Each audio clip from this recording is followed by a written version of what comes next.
মৃত্যুই জীবনের শেষ পরিণতি। মহান আল্লাহ তাআলা ইরশাদ করেন, প্রতিটি প্রাণ মৃত্যুর স্বাদ গ্রহণ করবে, আর ভালো মন্দ দ্বারা আমি তোমাদের পরীক্ষা করে থাকি এবং আমার কাছেই তোমাদের ফিরে আসতে হবে। সূরা আম্বিয়া আয়াত ৩৫। আল্লাহ তাআলা বলেন, জীব মাত্রই মৃত্যুর স্বাদ আস্বাদন করবে। পৃথিবীতে থাকা প্রত্যেক জীবকে বোঝানো হয়েছে, তাই সবার মৃত্যু অবধারিত। আর ফেরেশতারা জীবের অন্তর্ভুক্ত নয়, এজন্য কিয়ামতের দিন ফেরেশতাদেরও মৃত্যু হবে কিনা এ বিষয়ে মতভেদ রয়েছে। কেউ কেউ বলেন, মানুষ এবং ফেরেশতারা সবাই এক মুহূর্তের জন্য হলেও মৃত্যুবরণ করবে। কেউ কেউ বলেন, ফেরেশতা এবং জান্নাতের হুর ও গেলমানরা মৃত্যুর আওতা বহির্ভূত। মৃত্যু হলো দেহ থেকে আত্মার বিচ্ছিন্ন হওয়া। আরেকটি গতিশীল প্রাণবিশিষ্ট সূক্ষ্ম ও নুরানি দেহকে আত্মা বলা হয়। এই আত্মা মানুষের দেহে সঞ্চারিত থাকে, যেমন গোলাপ জল গোলাপ ফুলের মধ্যে বিরাজমান থাকে। প্রত্যেক জীব মৃত্যুর বিশেষ কষ্ট ভোগ করবে। আমি মন্দ ও ভালো উভয়ের মাধ্যমে মানুষকে পরীক্ষা করে থাকি। প্রত্যেক স্বভাববিরুদ্ধ বিষয়, যেমন অসুখ বিসুখ, দুঃখ কষ্ট ইত্যাদিকে মন্দ বলে, অপরদিকে ভালো বলে।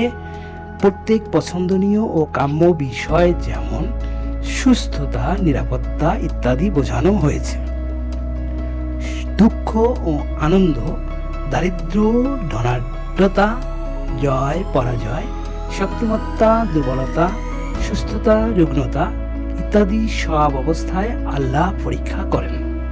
একইভাবে হালাল হারাম, আনুগত্য, অবাধ্যতা, হিদায়াত ও পথভ্রষ্টতা এ সবই পরীক্ষার অন্তর্ভুক্ত।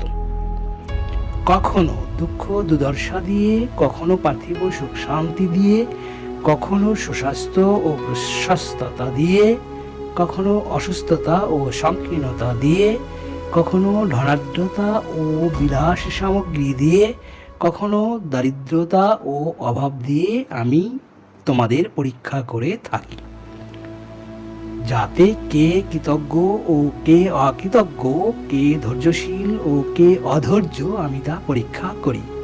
কৃতজ্ঞতা ও ধৈর্য আল্লাহর সন্তুষ্টির এবং অকৃতজ্ঞতা ও ধৈর্যহীনতা আল্লাহর অসন্তুষ্টির বড় কারণ। এ থেকে আমাদের শিক্ষা এবং বিধান: ১ নম্বর, মৃত্যু অনিবার্য সত্য। এটি এমন একটি চূড়ান্ত বাস্তবতা যা কেউ এড়াতে পারে না। ধনী গরিব, শক্তিশালী দুর্বল সবাইকে মৃত্যুর মুখোমুখি হতে হবে। ২, দুনিয়া পরীক্ষা কেন্দ্র। তাই জীবনের সুখ দুঃখ, সফলতা ব্যর্থতা সবই আল্লাহর পক্ষ থেকে পরীক্ষা। শুধু কষ্ট নয়, সুখ সমৃদ্ধিও পরীক্ষা, কেননা মানুষ কিভাবে তা ব্যবহার করছে সেটাই আসল বিষয়। বিপদে ধৈর্য ধরা। ৩, বিপদে ধৈর্য ধরা এবং নিয়ামতে কৃতজ্ঞতা প্রকাশ করা, এই ২ গুণ একজন মুমিনের বৈশিষ্ট্য। ৪, দুনিয়ার জীবন ক্ষণস্থায়ী, তাই দুনিয়ার মোহে পড়ে আখিরাতকে ভুলে যাওয়া উচিত নয়। ৫, আখিরাতে প্রত্যাবর্তন অবশ্যম্ভাবী এবং আল্লাহর কাছে প্রতিটি কাজের হিসাব দেওয়ার জন্য প্রস্তুত থাকতে হবে। ৬, মানুষ যতই ক্ষমতাবান হোক, মৃত্যুই জীবনের শেষ পরিণতি। আর যেহেতু মৃত্যু নিশ্চিত এবং হিসাবও দিতে হবে, তাই বেশি বেশি নেক আমল করা অত্যন্ত জরুরি।